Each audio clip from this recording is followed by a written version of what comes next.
أعوذ بالله من الشيطان الرجيم.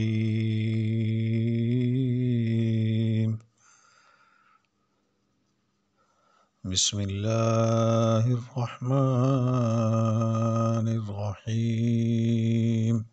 من أجل ذلك كتبنا على بني إسرائيل أنه من قتل نفسا بغير نفس أو فساد في الأرض فكأنما قتل الناس جميعا ومن أحياها فكأنما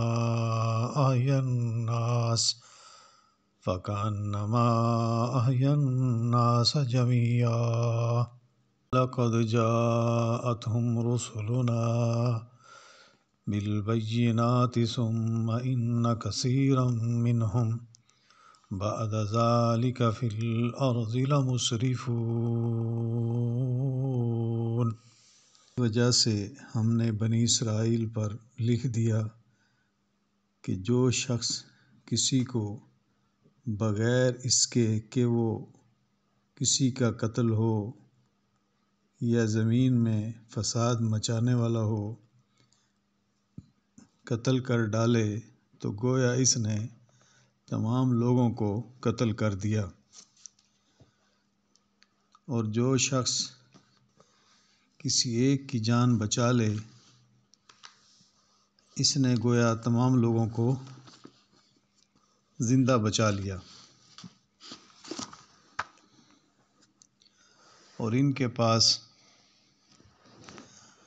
ہمارے بہت سے رسول ظاہر دلیلیں لے کر آئے، لیکن پھر اس کے بعد بھی ان میں کے اکثر لوگ زمین میں ظلم و زیادتی اور زبردستی کرنے والے ہی رہے. بنی اسرائیل کے حوالے سے آیت نازل کی تھی اللہ تعالیٰ نے اس وقت. آج آپ دیکھ لیں اسی طرح قتل کر رہے ہیں، اسی طرح لڑائی کر رہے ہیں ناحق. یعنی جو شخص کسی کو بغیر اس کے کہ وہ کسی کا قاتل ہو یا زمین میں فساد مچانے والا ہو قتل کر ڈالے تو گویا اس نے تمام لوگوں کو قتل کر دیا. آج یہی کچھ ہو رہا ہے فلسطین میں، ظلم کی انتہا ہوئی پڑی ہے، کوئی پوچھنے والا نہیں ہے. اس قتل ناحق کے بعد اللہ تعالیٰ نے انسانی جان کی قدر و قیمت کو واضح کرنے کے لیے بنی اسرائیل پر یہ حکم نازل فرمایا. اس سے اندازہ لگایا جا سکتا ہے کہ اللہ کے ہاں انسانی خون کی کتنی اہمیت اور تکریم ہے.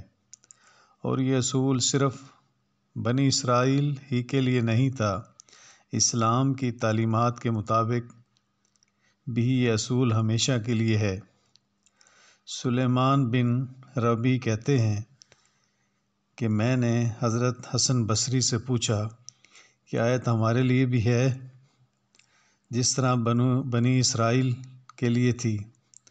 تو انہوں نے فرمایا ہاں، قسم ہے اس ذات کی جس کے سوا کوئی معبود نہیں، بنی اسرائیل کے خون اللہ کے ہاں ہمارے خونوں سے زیادہ قابل احترام نہیں تھے. اس میں یہود کو زجر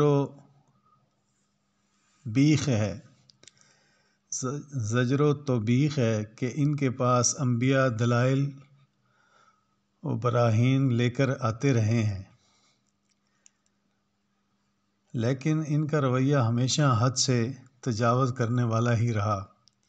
اس میں